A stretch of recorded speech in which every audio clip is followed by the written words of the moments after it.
Autism is a neurological disorder. It's hard to communicate with them through talking. Autism is a neurological disorder. It is genetic and it is not a disease. 1 in 88 children will be diagnosed with autism this year. At age 4, I was kicked out of 3 preschools for being hyperactive and not playing along with other children. My mom always saw that something was different with me. I didn't have good eye contact. I wasn't learning right. I had a learning disability. Then when I was 18, I was diagnosed with Aspergers syndrome 2 weeks before my high school graduation. If I would have been diagnosed earlier, I think it would have helped me. If there was a cure for autism and Asperger's, I would not want it. Autism to me is a really unique disorder. It's a spectrum. It goes from high functioning like me to really low functioning, nonverbal. But my IQ is really high. A lot of people with Asperger's have an obsession, something they're really into. For me, that's photography and skateboarding. And photography is just a passion. Whenever I'm mad, I'll go out and shoot.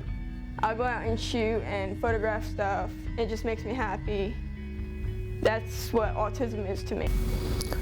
Autism affects some children, I would guess kind of like ADHD, a neurological disease. I don't know if it's a disease or not, but I think people can get help not through medication, but through different types of services and classes and teaching and learning. I have 2 cousins in my family on both sides that have autism, and it's hard to communicate with them through talking. Growing up, my brother always seemed to be, I don't know, uninterested at school. He always, seemed to drift off in class and get wound up and just never really paid attention. And for the longest, we thought that it was ADD or ADHD.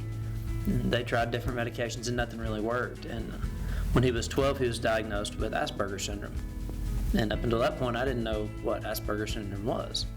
It falls under the spectrum of autism, and that's one of the side effects is, he has trouble focusing in lectures and things like that. But now that we know that he has Asperger's syndrome, we've taken measures to kind of cope with it and not necessarily recover from it, but to help deal with it.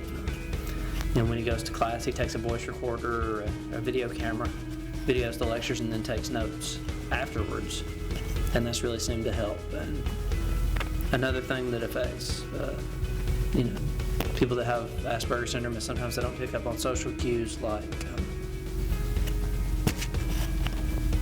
when somebody's being sarcastic or cutting up or joking around. Sometimes he doesn't catch it and doesn't realize that they're kidding.